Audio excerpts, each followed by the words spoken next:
Private Down Under by James Patterson. Read by Daniel Lapaine. Prologue. I'd seen pictures of Justine Smith, Jack Morgan's number 2 at Private LA, but she was far more beautiful in the flesh. I stood at Sydney Airport international arrivals and watched her waft out of customs with a trolley looking like she was ready for a model shoot. No clue she'd just been on a 14-hour flight. She was here to launch the latest branch of the private franchise created by Jack Morgan in LA, a top-notch investigative agency for top-notch people. I held back, let a family greet her first. There was a sister, Greta, and husband, my new buddy, Brett Thorogood, the Deputy Commissioner of New South Wales Police, their kids, Nikki, 8, and Serge, 10. Then I stepped forward, shook her hand. I'd parked my Ferrari 458 Spider in the pickup zone. The Thorogoods headed off after we'd all synchronized watches for the launch party tonight, and we were off, pulling out of the airport and onto the sun-drenched freeway. None of us could have known what a fuck of a week we were about to have. Chapter 1. He can see nothing. He can hear nothing. He runs, gasping, hits a hard object, face first. His nose shatters, sending a cascade of agony through his head and down his spine. Falls back, slams to the floor, his head cracking on concrete. More pain. He can see nothing. He can hear nothing. The sack hood over his head stinks of sweat and blood. He tries to loosen the ties, but it's no good. He vomits. It hits the fabric, splashes on his face.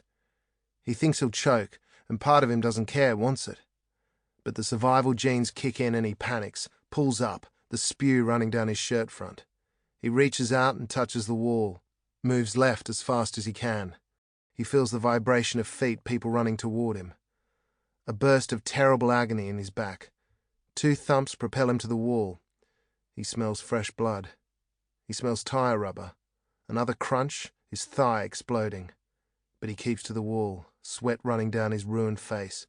Blood drips from his nose, his leg, his back. He feels wet all over. He's a leaking sieve, his life draining away. The pain in his legs screams. The hood fabric sucks into his mouth. He has to keep going. Move or die. Move or die, a voice bellows in his head.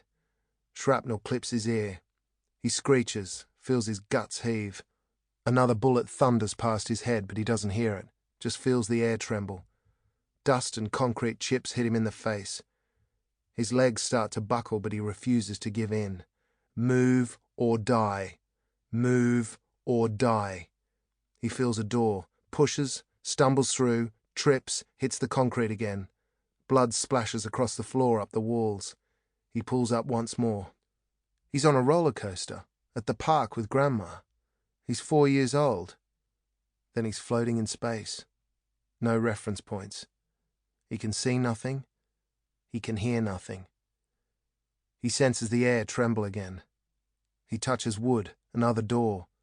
It moves forward. He's falling. And dies before he hits the ground. Chapter 2. I heard the crash from the other side of the room, and for a second I thought one of the hired caterers had screwed up. But then a woman screamed, and I was dashing across reception. I caught a glimpse of my right-hand woman, Mary Clark, spin on her heel. She's a big, muscly girl, but has the reaction time of Usain Bolt off the blocks. I saw the blood first, a smear, then a dark pool spreading out across the marble.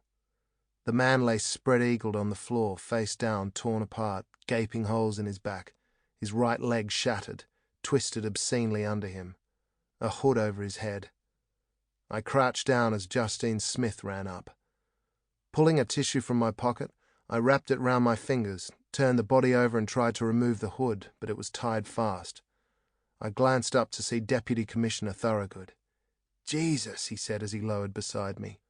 "Multiple gunshot wounds, twice in the back, leg," I said, and tilted the body so Thorogood could study the ragged circles in the guy's linen jacket. Darlene, Private's tech guru, squatted down close to the body. She's usually in a lab coat over jeans. Sample complete. Ready to continue?